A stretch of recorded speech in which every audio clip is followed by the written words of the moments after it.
या देशामध्ये जेव्हा भाषावार प्रांतरचना झाली तीच या गोष्टींसाठी झाली ना, की प्रत्येक भाग तसे भाषांचे होते म्हणून. या सगळ्या गोष्टी का सुरू केल्यात तुम्ही? कशासाठी सुरू केल्यात? काय याच्या मागचं राजकारण? आत्ता सांगून ठेवतो, आज तुम्ही सगळेजण मराठी म्हणून एकत्र आलात. आज महाराष्ट्रामधला तमाम मराठी आज मराठी म्हणून एकत्र आला. टाळ्या वाजू नका, मी काय सांगतोय नीट ऐका. याचा पुढचं राजकारण ह्यांचं पुन्हा तुम्हाला जातीमध्ये विभागायला सुरुवात करतील. पुन्हा हे जातीचं कार्ड खेळायला सुरुवात करणार. मराठी म्हणून तुम्हाला कधी एकत्र येऊ देणार नाहीत. हे जातीपातीमध्ये विभागायला सुरुवात करतील.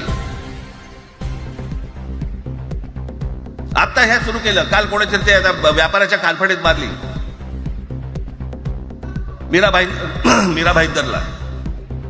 त्याच्या काय इथे लिहिलं होतं काय गुजराती?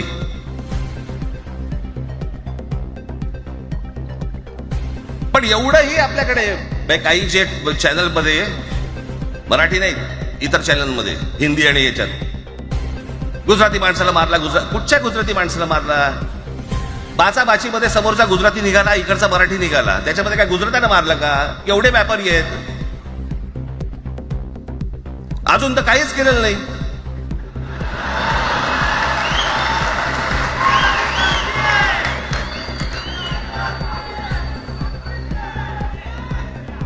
अर्थात त्यांना मराठी आली पाहिजे याच्याबद्दल वाद नाही. विनाकारण उठसूट काय मारामारी करायची गरज नाही आणि मारायची गरज नाही. पण जर जास्ती नाटकं केली तर कानाखाली आवाज काढलाच पाहिजे तुम्ही. पण चूक त्यांची असली पाहिजे.